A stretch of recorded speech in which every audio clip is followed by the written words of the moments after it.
Esta frase proviene de un padre desconsolado ante la pérdida de uno de sus hijos. La historia nos lleva al año 1981, dentro de una familia de clase muy bien acomodada que, sin saberlo, aquel 27 de julio, cambiaría su vida por completo a una verdadera tragedia, pues Adam Walsh desapareció de un concurrido establecimiento de ropa y lamentablemente parte de su cuerpo sería encontrado a 190 kilómetros de donde había sido visto por última vez. Este fuerte caso provocó que se fundara un programa para complementar el trabajo de la policía y del FBI, el cual se emitió ininterrumpidamente durante 23 años y que gracias a él se ayudó a capturar a 1.186 homicidas. El caso generó mucha controversia, pero al mismo tiempo causó impotencia, pues mientras arrestaban a peligrosos secuestradores, el asesino del niño estaba por las calles en busca de su próxima víctima. Antes de llegar a ese fatídico día, conozcamos quiénes son los padres de Adam Walsh, una historia de amor que inició a mediados de la década de 1960. John Walsh y Rebecca Drew era un par de adolescentes que desde que se conocieron se enamoraron. John era un chico que practicaba atletismo y soñaba con ingresar a la Universidad de Buffalo, mientras que Rebecca era una joven tímida que estudiaba la preparatoria en un pequeño pueblo de Nueva York, y poco a poco las relaciones que tenía John Walsh como empresario de construcción de grandes hoteles de lujo los acercaron a Hollywood Beach, donde contrajeron matrimonio y empezaron su propia familia.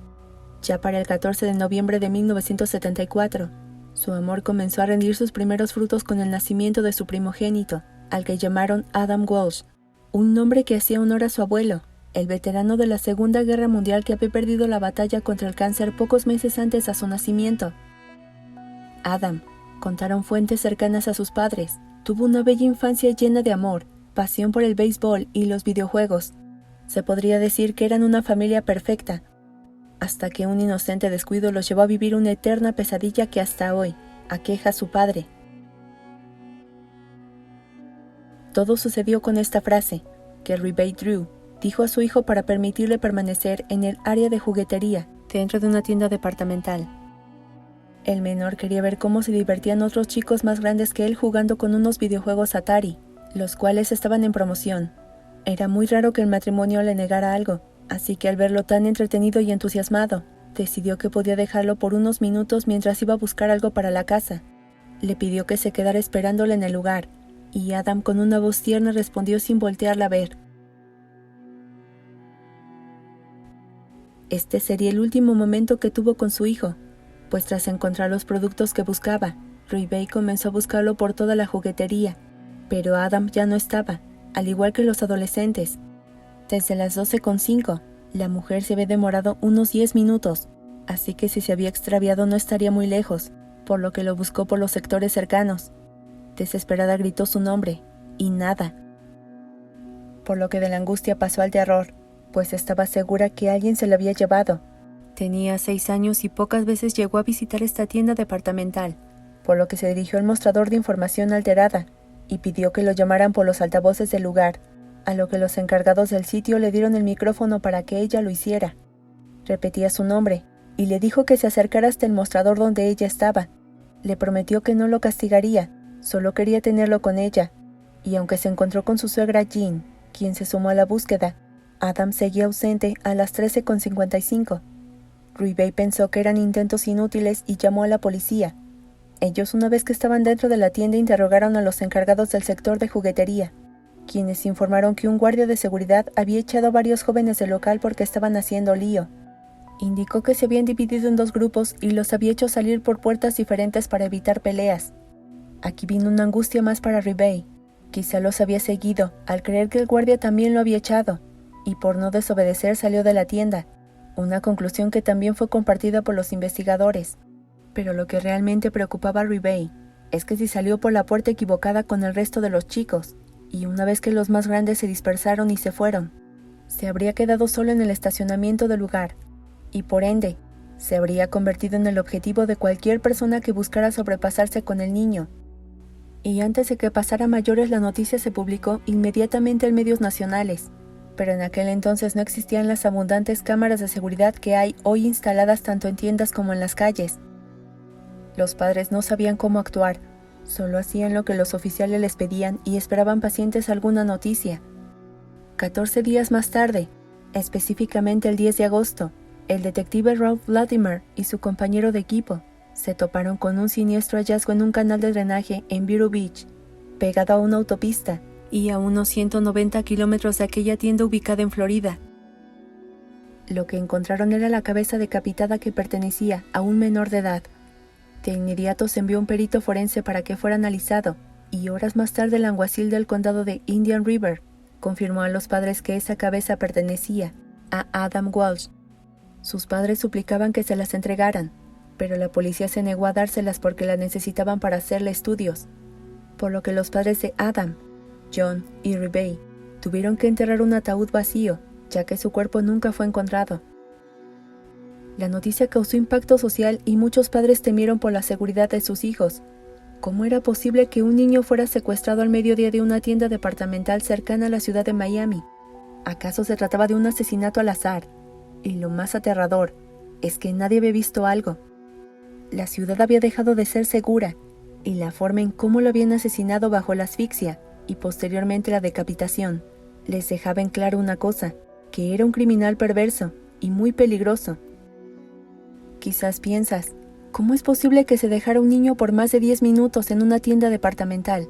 Pero aseguraron algunos oficiales que hace 40 años era frecuente que los padres estadounidenses dejaran por un rato a sus hijos jugando en algún lugar, mientras ellos hacían compras. Pero luego de esto, los padres se hicieron sobreprotectores. La tranquilidad de la pareja y de sus allegados se acabó, y esto ocasionó que el matrimonio por un tiempo se reprochara, y que estuvieran a punto de fracturarse.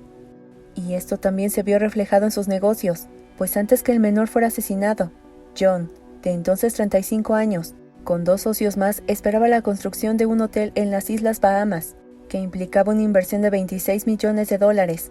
Sin embargo, su visión cambió y lo único que le importaba era encontrar al asesino de su hijo. Tiempo después del asesinato, los Walsh intentaron hacerle justicia a su hijo y evitar que se dañara a más niños. Por ello demandaron a la tienda departamental por la falta de seguridad y por lo ocurrido con su hijo.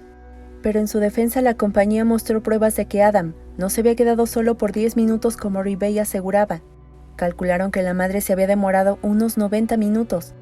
Y para descalificarlos más, consiguieron que Jim Campbell, padrino de Adam y amigo cercano de los Walsh, quien declaró ser amante de Rebay, reveló que la pareja Walsh consumía sustancias ilícitas. Esto causó que ambos fueran señalados como los principales responsables de detonar el secuestro de su hijo. Esto fue injusto para los padres, pues reprochaban que tomaron su vida privada para ignorar el asesinato, pero para no manchar la imagen e investigación de su hijo, quitaron la demanda. Los ataques y hacer a un lado la justicia causaron que John en más de una ocasión quisiera quitarse la vida, pero recordó algo que le dijo su padre, que los buenos deben acabar con los malos, y ahí surgiría una vocación que jamás imaginó, pues se convirtió en un abogado especializado en asesorar a víctimas de crímenes violentos. El dolor que sentía por su hijo se giró hacia una misión, hacer del mundo un lugar más seguro y justo, y al ver Rebay que su esposo tenía temple para hacerlo, lo apoyó en todo. Sobre todo porque cuando necesitaron del FBI para dar con el asesino de su hijo, no pudieron ayudarlos, porque el Congreso de los Estados Unidos les impedía acudir, ya que le correspondía a la policía local. Los Walsh estaban imparables, y gracias a esta tenacidad nacieron varias leyes. Pero quizá lo más sobresaliente es que el 10 de octubre de 1983 se estrenó la película Adam, que fue vista por más de 40 millones de personas.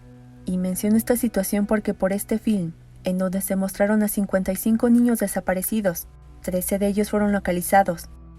Este triste caso ocasionó que en 1984, el Congreso de los Estados Unidos aprobara una ley de asistencia para niños desaparecidos que permitió la formación de un centro nacional, que se dedicó a forjar reformas legislativas para niños, y que hasta ahora funciona bastante bien.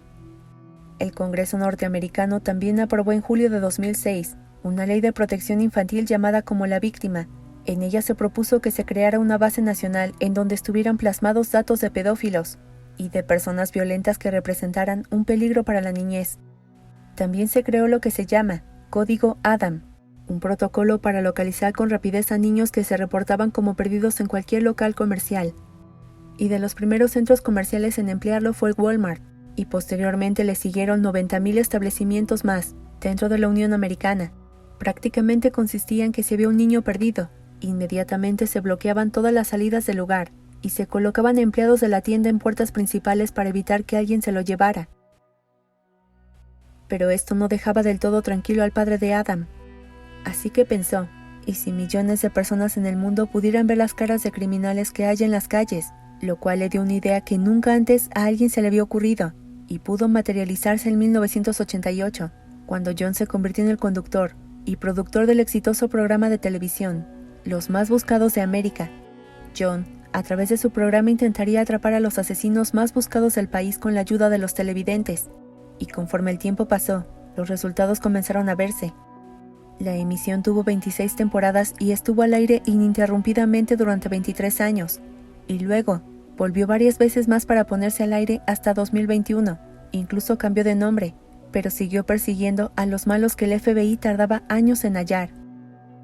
John, gracias a su esfuerzo, logró capturar a 1,186 fugitivos.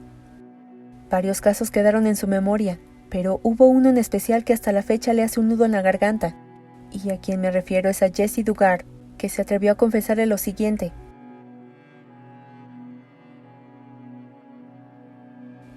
Con esto supo que su hijo vivía en cada menor liberado, por lo que sintió paz en su corazón, pero suplicaba que se le permitiera saber quién había sido. Por supuesto que los Walsh tuvieron más hijos, pero el recuerdo de su primogénito seguía latente. Después del nacimiento de una de sus hijas, ocurrió una nueva esperanza para dar con el responsable, pues el 21 de octubre de 1983, un preso llamado Otis Elwood Tooth, de la prisión de Rayford, que cumplió una condena por asesinar a 2 personas, se adjudicó el asesinato de Adam. El preso contó que vio al menor solo en el estacionamiento del centro comercial, y lo atrajo hasta su Cadillac blanco, modelo 1971, todo esto bajo el engaño que le daría dulces y juguetes. Ya una vez que el niño estaba en el asiento trasero, condujo por la Interestatal 95 Norte hacia su casa en Jacksonville. De pronto el menor comenzó a llorar. Entró en pánico y pidió a gritos por su madre, a lo que él le pegó una bofetada que lo dejó inconsciente. El homicida tomó una ruta desierta hasta el norte, vio que todavía respiraba, así que decidió detenerse en un puente, y cansado de su actitud lo estranguló con el cinturón de seguridad. Lo decapitó con un machete y se deshizo de su cabeza en el agua, mientras que el resto de su cuerpo se lo llevó para incinerarlo en el jardín trasero de su madre. Este relato les causó náuseas y repudio. Era escalofriante, y tras hallar el Cadillac abandonado que había sido usado en el secuestro, lo dieron por hecho. Él era uno de los responsables. Dentro del auto encontraron rastros de sangre, pero no existían todavía las pruebas de ADN para ligarlas con Adam, y lo entorpecería mucho más cuando perdieron la alfombra manchada con sangre, así como el machete. Además, tampoco fueron capaces de localizar los restos quemados de Adam. Toole no podía ser culpado sin evidencia física suficiente, y no era el único problema al que se enfrentarían, pues alrededor del confeso no había ninguna prueba concluyente. Algunos hasta consideraron que la historia era cierta, y otros que era poco creíble.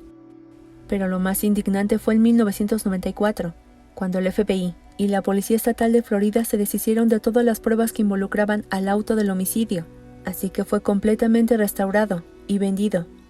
Sin el auto y sin pruebas suficientes no había a quien condenar, y tras la muerte de Otis Elwood Tooth el 15 de septiembre de 1996, todo llegó a su fin. Sin embargo, su sobrina se acercó a John Walsh para decirle que su tío le había confesado en su lecho de muerte, que era el asesino de Adam, y lo confirmaría en el 1997, cuando el jefe de la policía Rick Stone revisó de principio a fin el caso de Adam, y al escuchar las declaraciones de Otis, concluyó que efectivamente era quien había asesinado al niño.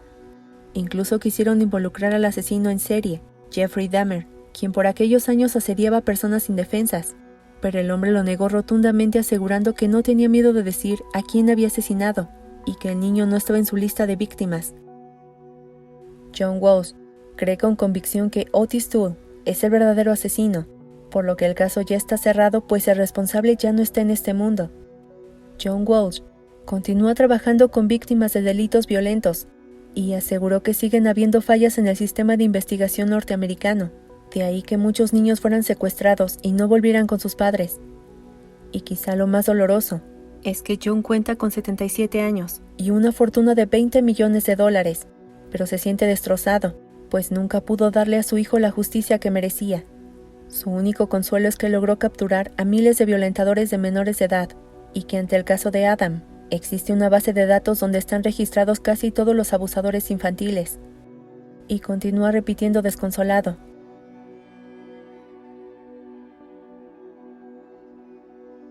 si te gustó el video, por favor regálame un like y compártelo con tu familia y amigos. Me ayudarías mucho. Yo soy Laura y ya sabes que te espero en el próximo video con una historia nueva, que seguramente será aún más estremecedora. Hasta la próxima.